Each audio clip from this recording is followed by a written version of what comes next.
Nicole Boutot, bonsoir. Bonsoir Natacha. Merci d'être là ce soir. Vous venez d'être nommée ministre du Tourisme et des Transports aériens internationaux. Vous revenez donc 15 ans après aux commandes de ce ministère qui vous est cher, même si vous étiez toujours dans la partie, si l'on peut dire, puisque vous présidiez la commission du tourisme à l'Assemblée et vous étiez aussi en charge de la délégation tourisme à la mairie de Papeete. Qu'avez-vous appris pendant toutes ces années pour développer le secteur? Quel est votre nouveau plan?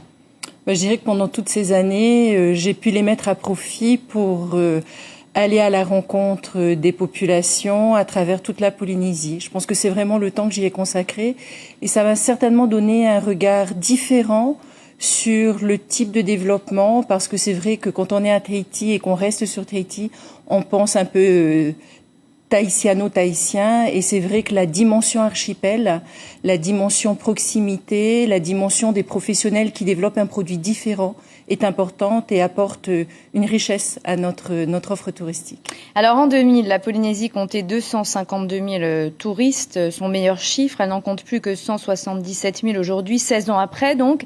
Cela a commencé à chuter lorsque vous avez été nommé ministre du Tourisme dans le gouvernement de Gaston Flosse, c'était en 2001.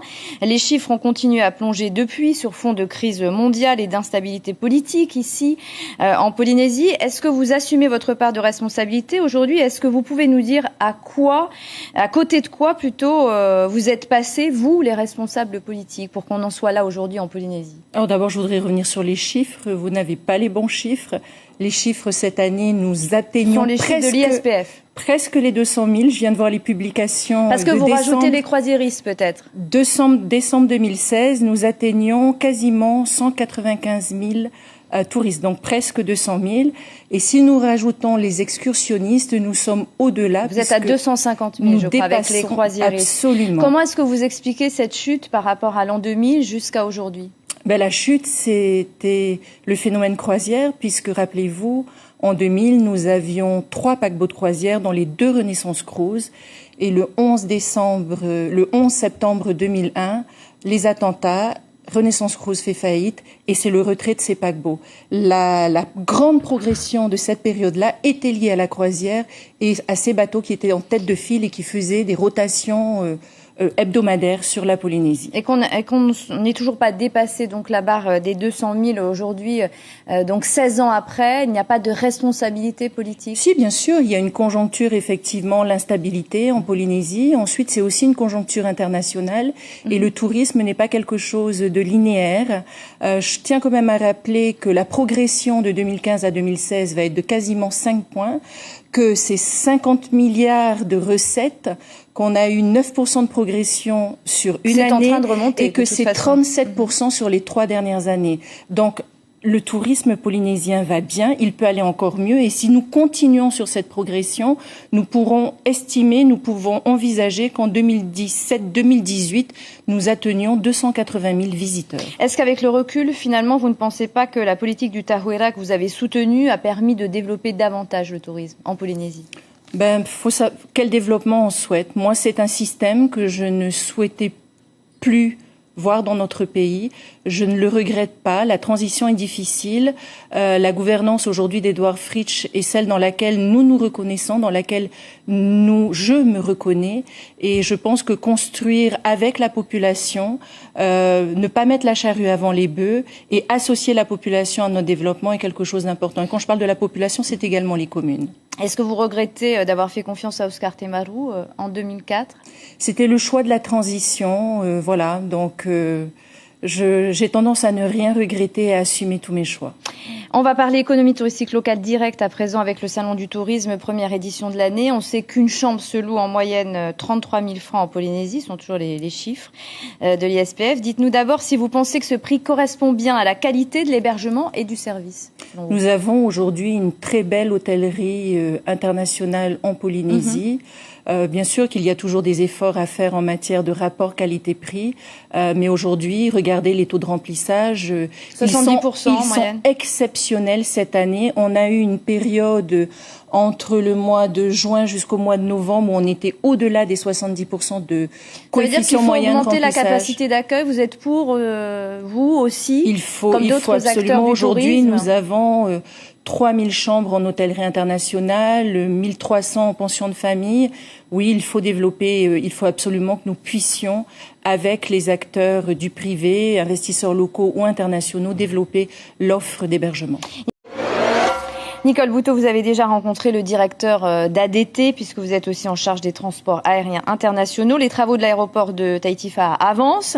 Est-ce que vous comptez aussi mettre l'accent sur les infrastructures? Vous parlez des archipels dans les îles. Je pense bien sûr, on vient de le voir, à l'aérogare de Maupiti, qui est fermé, à la gare maritime aussi, dont le toit est termité. Alors oui, effectivement. D'ailleurs, je voulais revenir sur les chiffres d'ADT qui correspondent aussi à l'augmentation de la fréquentation touristique cette année. De gros travaux, effectivement, d'investissement sur l'aéroport international qui se modernise, meilleur confort pour nos passagers domestiques à l'international. Sur Bora Bora également, puisqu'ils vont agrandir le parking en permettant d'accueillir plus de jets privés. Ça fait des années que le maire le réclame, ça va se faire? Ça va se faire, absolument. C'est programmé dans les investissements. Et puis Maupiti dépend en fait du pays. Donc là, c'est au pays et à la direction polynésienne de l'aviation civile, effectivement, d'agir rapidement pour que l'aérogare de Maupiti puisse de nouveau accueillir nos passagers. Alors vous avez annoncé près de 3 milliards d'investissements dans le secteur touristique. Cela va être essentiellement pour rénover, agrandir ou bien pour améliorer aussi l'esthétique de Papeete. Je pense aux croisiéristes, il y a 7 bateaux qui arrivent, à part ça commence demain. C'est 2,8 milliards, effectivement, sur 2017. Dedans, vous avez la promotion et effectivement la partie aménagement. Beaucoup a été fait par mon prédécesseur sur Tahiti, sur Moorea particulièrement, en termes d'aménagement touristique, non seulement destiné à la population, mais également aux touristes. Je pense au débarcadère de Popo, de Papeto'ei, où là, les travaux sont quasiment terminés. Pour les escales des navires, on a vraiment de très beaux aménagements.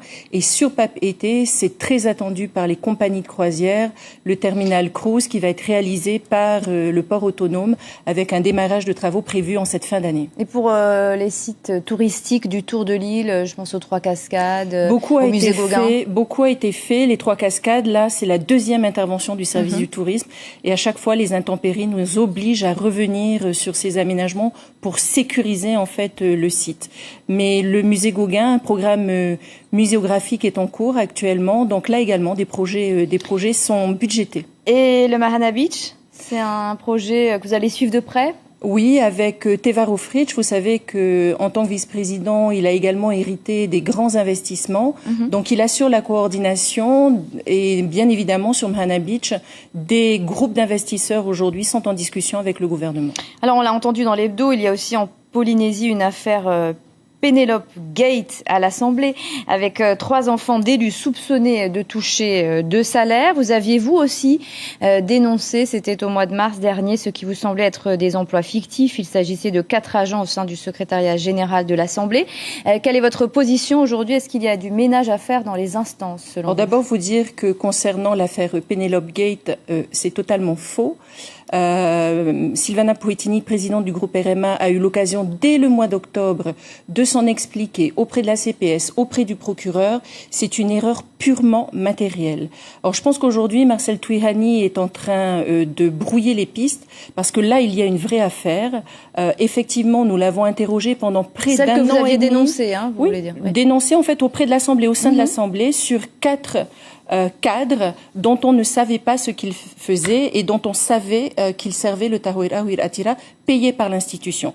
Ça, c'est une vraie affaire et je pense qu'aujourd'hui, il essaie de détourner le regard sur quelque chose qui est une simple erreur matérielle. Nicole Bouteau, merci beaucoup d'avoir accepté d'être notre invitée.